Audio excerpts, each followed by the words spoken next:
Corte Internacional de Justicia se declaró competente para fallar en la disputa fronteriza entre Venezuela y Guyana sobre el Esequibo. Mientras Guyana celebró la noticia, Caracas no reconoció el papel del Supremo Tribunal de la ONU. El presidente de Chile, Gabriel Boric, promulgó un paquete de nuevas leyes sobre seguridad, que incluye una polémica norma para proteger jurídicamente a los policías que usen sus armas de fuego en defensa propia. Tenemos detalles desde Santiago. La Casa Blanca culpa principalmente al gobierno de Donald Trump por las fallas que hubo durante la retirada de Afganistán, cuando los talibanes se tomaron el poder sin que las tropas estadounidenses hubieran salido en su totalidad. La administración de Joe Biden publicó un resumen al respecto con reportes de inteligencia de 2021. Bienvenidos a las noticias que France 24 dedica a América. Yo soy María Clara Calle. Iniciamos con la actualidad de la Corte Internacional de Justicia, que se declaró competente para determinar qué pasa en la histórica disputa entre Venezuela y Guyana sobre el territorio de Esequibo. Caracas argumentaba que el máximo tribunal de la ONU no podía interceder sin que Reino Unido participara, pues fue el colonizador de Guyana cuando la pelea fronteriza comenzó en 1899. Sin embargo, la Corte rechazó el alegato y comenzará la audiencia. Rafael Pérez nos explica.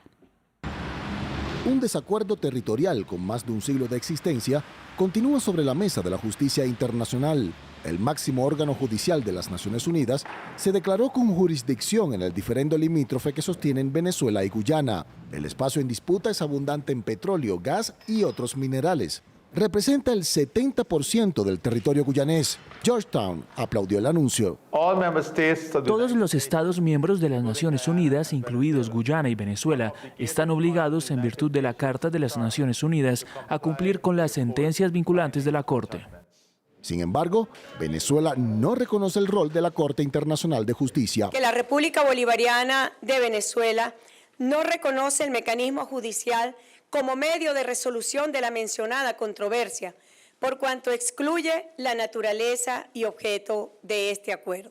Rodríguez se refirió al pacto firmado con el Reino Unido en 1966, que establece los lineamientos a seguir para la resolución del conflicto. Caracas arguye que la discusión es con el reino inglés. Seguiremos la lucha incansable y firme por defender el respeto al histórico Acuerdo de Ginebra y la territorialidad de nuestra digna nación. Guyana, que en la década de los 60 no había alcanzado su independencia de Londres, rechaza ese argumento sobre una sentencia de 1899 que ya había establecido los límites actuales. El origen del caso en la Corte Mundial data de 2018. Cuando una representación guyanesa pidió al alto tribunal que ratificara los bordes establecidos en París. El presidente de Chile, Gabriel Boric, promulgó un paquete de nuevas leyes sobre seguridad que incluyen una polémica norma para proteger jurídicamente a los carabineros que usen sus armas de fuego en defensa propia. Todo en un contexto en el que en menos de un mes han matado a 3 policías. También hay otras iniciativas para elevar las penas de algunos delitos y tipificar la extorsión. Nuestra corresponsal Patricia Luna nos daba previamente los detalles.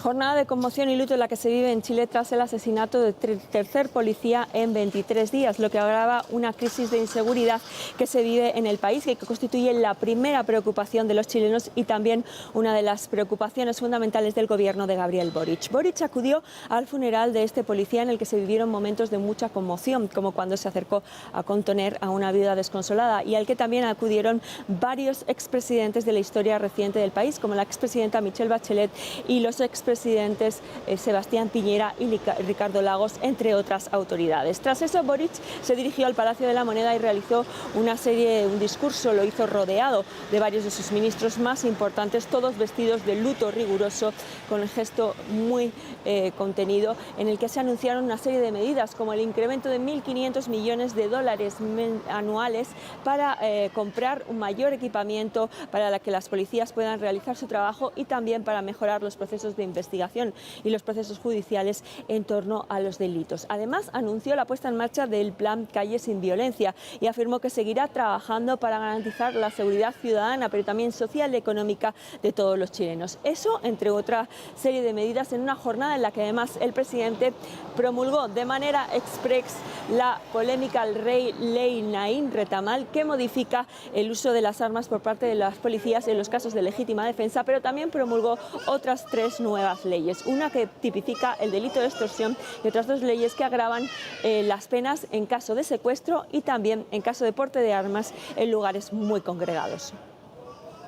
El jueves fue un día de luto en Brasil. En diferentes cementerios se hicieron los funerales de los 4 menores de edad que fueron asesinados en un ataque con hacha. Ellos tenían entre 4 y 7 años. La ciudad de Blumenau, en el estado de Santa Catarina, se despidió de los niños, mientras que el principal sospechoso está bajo custodia policial. El joven de 25 años se entregó a las autoridades, presuntamente después de haber irrumpido en la guardería Cantinho do Bom Pastor el miércoles y matar supuestamente a los menores. El presidente Luis Ignacio Lula da Silva dijo que su gobierno tardará 90 días en elaborar la propuesta de la política nacional para enfrentar la violencia en las escuelas. La administración del presidente Joe Biden publicó un resumen de los informes clasificados sobre cómo fue la retirada de Estados Unidos en Afganistán. El reporte de 12 páginas culpa principalmente al gobierno de Donald Trump, pues según los análisis de mayo de 2021, el Departamento de Estado y el Pentágono estimaban que los talibanes podrían tomarse el poder a finales de ese año y después de que las tropas estadounidenses salieran, pero realmente se apoderaron del país en agosto. Los republicanos criticaron que Biden culpara a Trump. Así se pronunció la Casa Blanca. Si bien siempre fue la intención del presidente poner fin a esa guerra, también es innegable que las decisiones tomadas y la falta de planificación de la administración anterior limitaron significativamente las opciones disponibles para él. El presidente Biden heredó una presencia militar en Afganistán de unos 2.500 soldados. Esa fue la más baja desde 2001. Heredó un programa especial de visas de inmigrantes que había carecido de recursos y heredó un acuerdo alcanzado entre la administración anterior y los talibanes que pedía la eliminación completa de todas las tropas estadounidenses para mayo de 2021 o de lo contrario, los talibanes que habían detenido sus ataques mientras había un acuerdo volverían a la guerra en contra de Estados Unidos.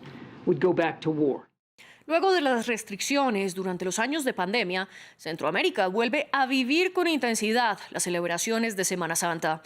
La procesión religiosa más concurrida ocurre en Antigua, Guatemala, a la que asisten cientos de miles de personas.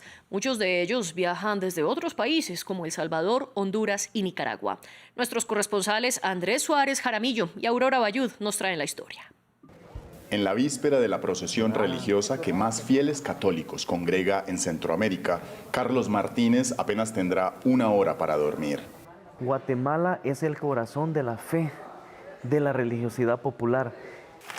Siendo un feligrés salvadoreño, Carlos viajó hasta Antigua, Guatemala, para personificar a uno de los romanos de la centuria. Y estamos listos. Su misión es la de marchar por más de 20 horas ininterrumpidas, encarnando al centurión que en la Biblia le pide a Jesús curar a uno de sus criados. Es lo que él vino a hacer, es la enseñanza que Jesús se hizo hombre, ¿verdad? Habitó entre nosotros, nos enseñó a perdonar.